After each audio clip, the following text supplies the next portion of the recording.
Pastor Unicitario Luis Polo sobre el vídeo que hizo titulado Lo que la Trinidad no entiende de Juan 8:17, me basé principalmente al texto supuestamente paralelo que es Primera de Juan capítulo 5 versos 6 al 10, con lo cual pretendió ampliar el significado de la palabra testigo adjudicándosela a objetos, cosas, bien. En este programa nos encargaremos de analizar el texto dentro de su contexto, ya que no dio tiempo para hacerlo en el programa mencionado. Primero, veamos lo que dice Juan 8:17. Y en vuestra ley está escrito que el testimonio de dos hombres es verdadero. Observe lo que dice el pastor Polo. En esta oportunidad vamos a explicar algunos versículos que son mal interpretados por los trinitarios. Juan capítulo 8, verso 16 al 18 dice: Y si yo juzgo, mi juicio es verdadero, porque no soy yo solo, sino yo y el que me envió, el Padre. Y en vuestra ley está escrito que el testimonio de dos hombres es verdadero. Yo soy el que doy testimonio de mí mismo, y el Padre que me envió da testimonio de mí. La Trinidad ha tomado Juan 18, versos 16 al 18, para enseñar que el Hijo y el Padre son dos personas distintas, siendo que la ley exigía que solo el testimonio es verdadero siempre y cuando el testimonio sea el testimonio de dos hombres. La ley decía en Deuteronomio 19:15 lo siguiente: no se tomará en cuenta a un solo testigo contra ninguno en cualquier delito ni en cualquier pecado, en relación con cualquier ofensa cometida. Solo por el testimonio de dos o tres testigos se mantendrá la acusación. El propósito del Señor Jesús en Juan 8:17 no era mostrar a dos supuestas personas distintas de la Trinidad. Simplemente el Señor Jesucristo deseaba enseñar o mostrar a dos testigos de acuerdo a la exigencia de la ley.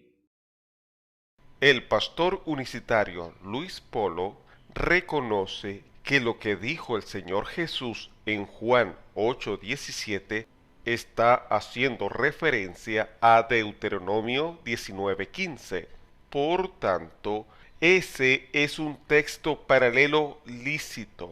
Bueno, veamos lo que dice Deuteronomio 19 desde el verso 15 al 21 en su contexto. Deuteronomio 19:15. No se tomará en cuenta a un solo testigo contra ninguno en cualquier delito ni en cualquier pecado en relación con cualquier ofensa cometida. Solo por el testimonio de dos o tres testigos se mantendrá la acusación.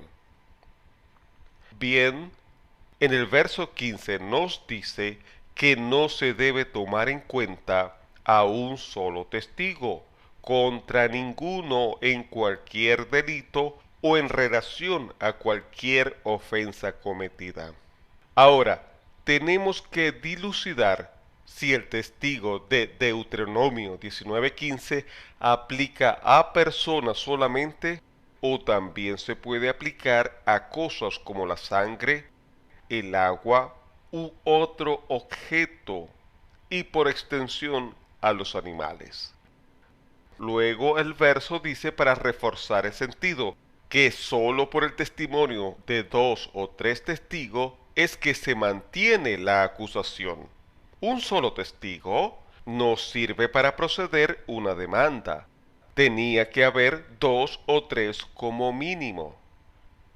Luego, en el verso 16 al 18 dice, cuando se levantare testigo falso contra alguno, para testificar contra él, entonces los dos litigantes se presentarán delante de Jehová y delante de los sacerdotes y de los jueces que hubiere en aquellos días, y los jueces inquirirán bien, y si aquel testigo resultare falso y hubiere acusado falsamente a su hermano, hagamos una pausa acá. Aquí conviene analizar algo. Pregunto, ¿un objeto o un animal por sí mismo pueden testificar o levantarse como testigo contra alguno? Un animal o un objeto por su propia voluntad podrían ir ante el sistema de justicia y presentar una demanda. ¿Alguien ha visto a un animal o a un objeto presentar acusación o defensa como litigante? ¿O son el animal u objeto evidencia que presentan los litigantes? Solamente en la literatura llamada humanización o prosopopeya se puede ver eso, que los animales y cosas actúan como seres humanos. Dice en el verso 19 al 21, entonces haréis a él como él pensó hacer a su hermano, y quitarás el mal de en medio de ti, y los que quedaren oirán y temerán, y no volverán a hacer más una maldad semejante en medio de ti, y no le compadecerás vida por vida, ojo por ojo, diente por diente, mano por mano, pie por pie. En el verso 21 nos habla que si un testigo hubiere acusado falsamente a un prójimo y fuere descubierto, debía ser castigado con la misma pena que pretendía acusar a su prójimo. Ya hemos aclarado, demostrado que los objetos u animales no podían ni pueden ser testigos como litigantes, ya que carecen de voluntad, inteligencia, sentimientos, es decir, no tienen las cualidades o características de persona. Ahora bien, supongamos que un objeto, cosa u animal son presentados como evidencias ante un litigio por un falso testigo. Solo un falso testigo. Y supongamos que la evidencia son tomadas como testigos para cumplir la ley de Moisés, que debe haber por lo menos 2 o 3, según la lógica, el criterio del pastor unicitario Luis Polo.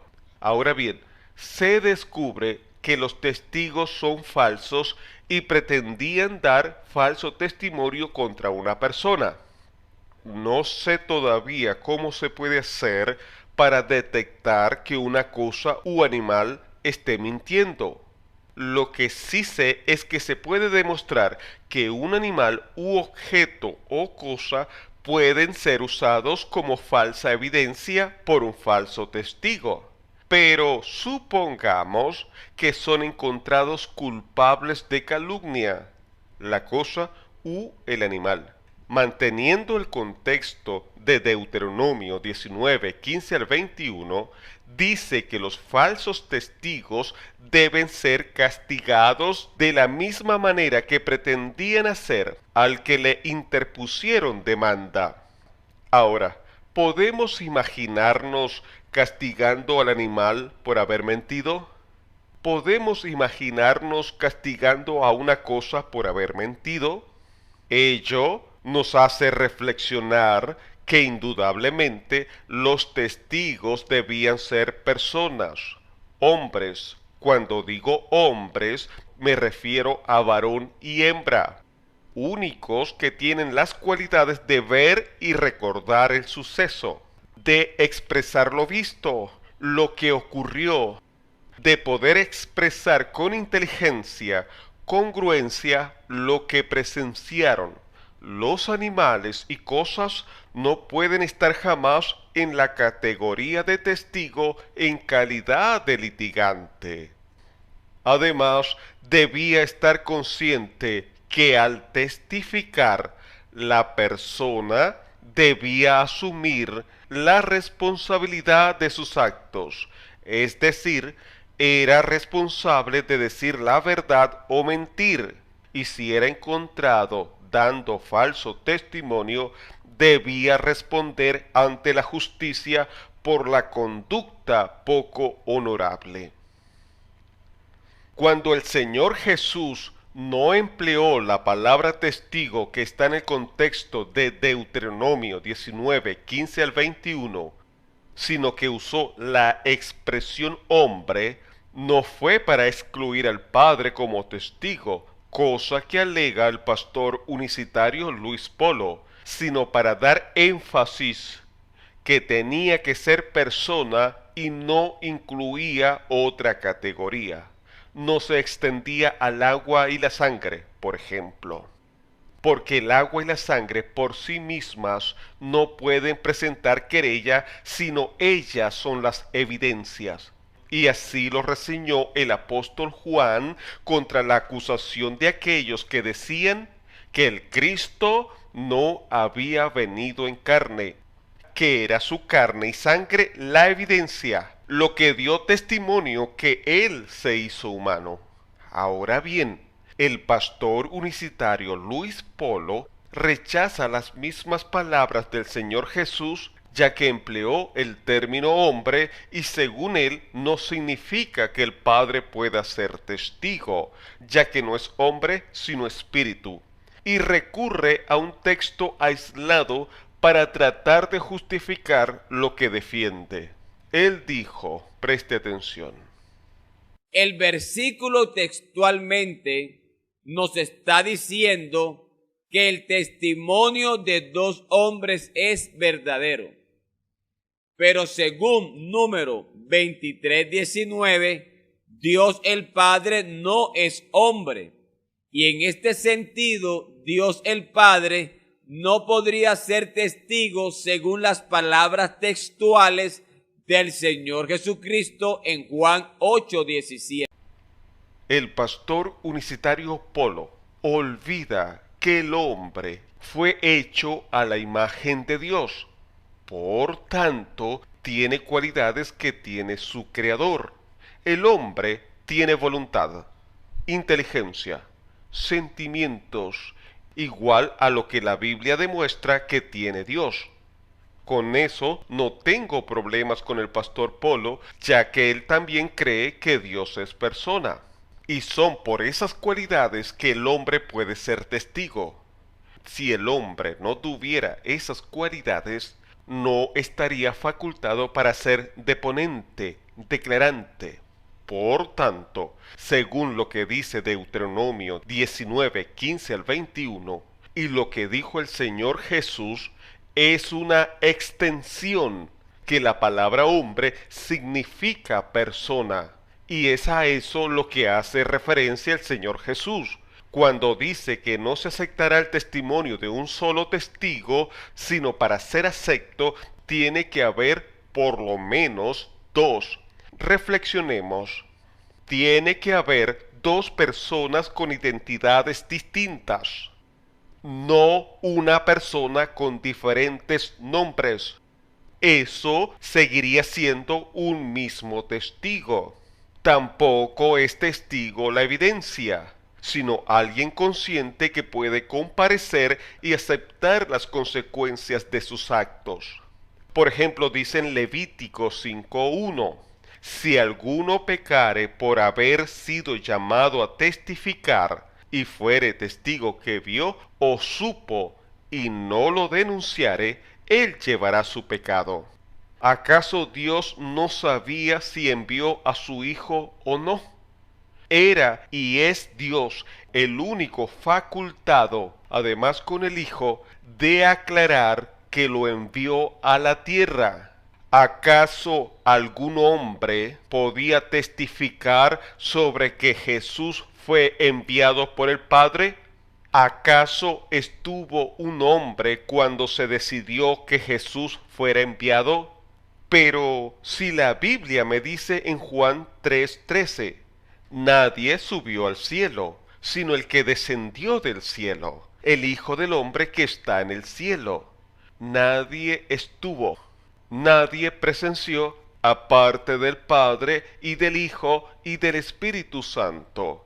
Por tanto, ningún hombre podía testificar sobre este hecho particular. Es por eso que el Señor Jesús dice en Juan 5:34, pero yo no recibo testimonio de hombre alguno, mas digo esto para que vosotros seáis salvos. En el capítulo 5 se estaba discutiendo sobre quién envió o dio autoridad a Jesús para predicar, enseñar. Por tanto, pregunto, ¿quién debía testificar sobre este asunto? Respuesta: los involucrados en esta reyerta eran el Padre y Jesús. Entonces, el testimonio de cualquier ser humano o criatura estaba de más. Ese es el contexto de Juan 5:34. Jesús no podía recibir como testigo, a alguien que no estuvo cuando fue comisionado por el Padre. Porque creo innecesario recordar que testigo es alguien que presencia. Digamos, en un litigio, eran llamados a comparecer las personas involucradas. No eran llamadas personas que no supieran, no estuvieran conscientes del hecho acontecido. El pastor unicitario Luis Polo intenta aludir citas bíblicas que considera paralelas, pero que cada una hablan en sus respectivos contextos. Él le da un solo contexto. No sé si lo hace de manera amañada o por desconocimiento a los diferentes capítulos y libros que aludió. Jesús no podía recibir como testigo a ningún hombre, incluyendo a Juan el Bautista, porque Juan no le comisionó o autorizó a predicar o enseñar. Cuando dice el Señor, si yo doy testimonio acerca de mí mismo, mi testimonio no es verdadero. Juan 5:31. Es porque allí estaba aludiendo justamente a lo que dice en Deuteronomio 19:15, sobre la necesidad de haber dos testigos como mínimo. Juan 5:32 dice, otro es el que da testimonio acerca de mí, y sé que el testimonio que da de mí es verdadero.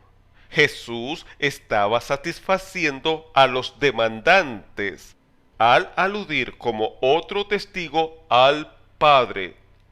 Dos identidades distintas necesarias para que un juicio fuera válido.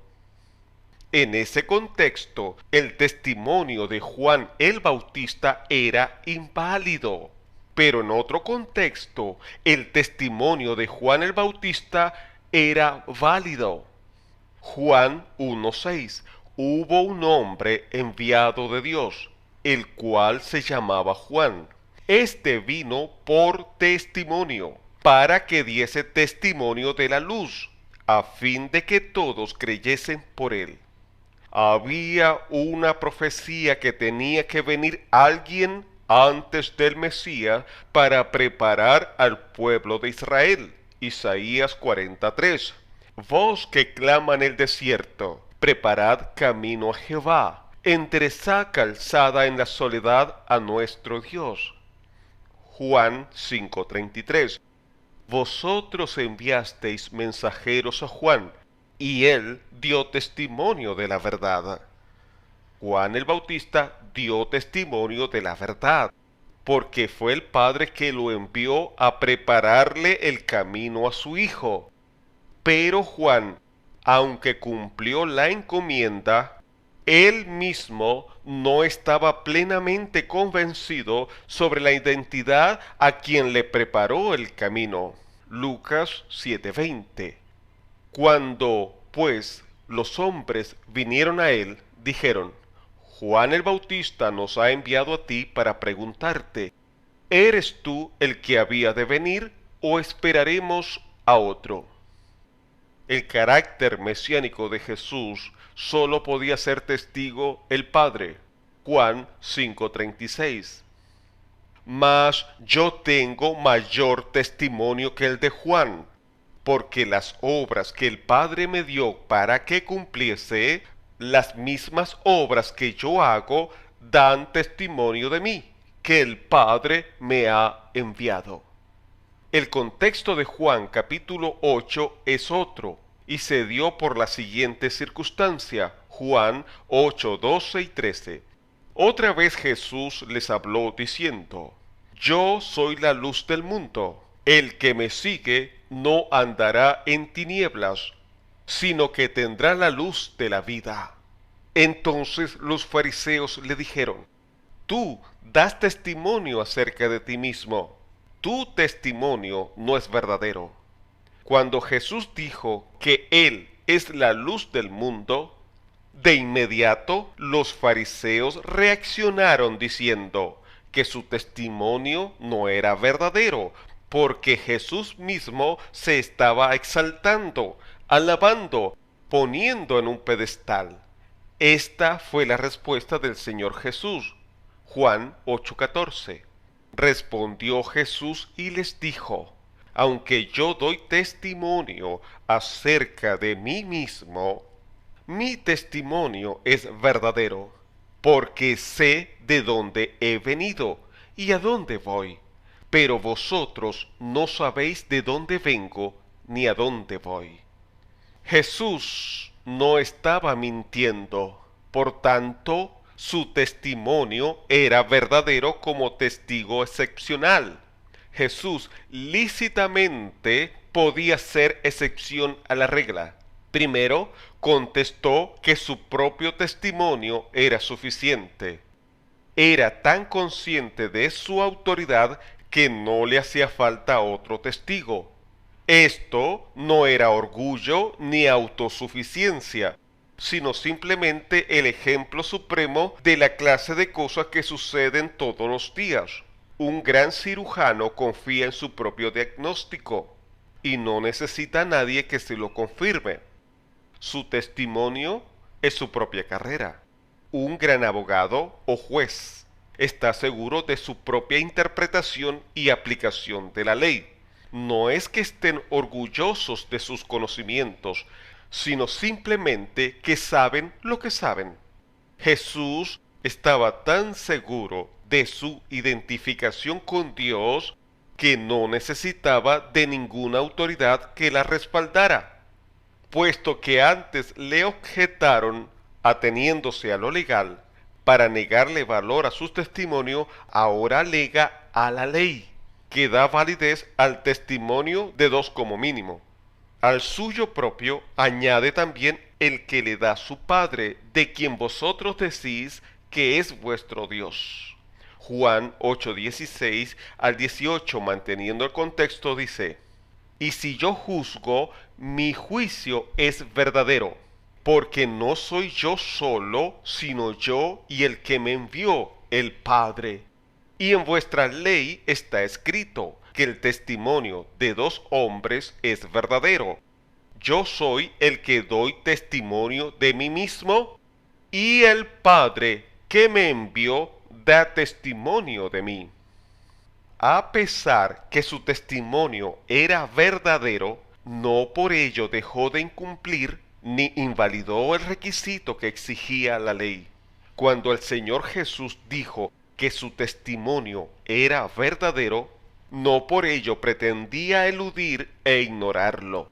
Dice en primera de Juan 5:9: Si recibimos el testimonio de los hombres, mayor es el testimonio de Dios, porque este es el testimonio con que Dios ha testificado acerca de su Hijo. El pastor Polo debería meditar que el apóstol Juan dijo que si recibimos el testimonio de los hombres, deberíamos recibir el testimonio de Dios. Aunque sea espíritu, es mayor su autoridad y valor. El título del mensaje: en respuesta al pastor unicitario Luis Polo sobre su vídeo titulado Lo que la Trinidad no entiende de Juan 8:17, segunda parte. ¿Y quién les habló? Su amigo Omar Duarep.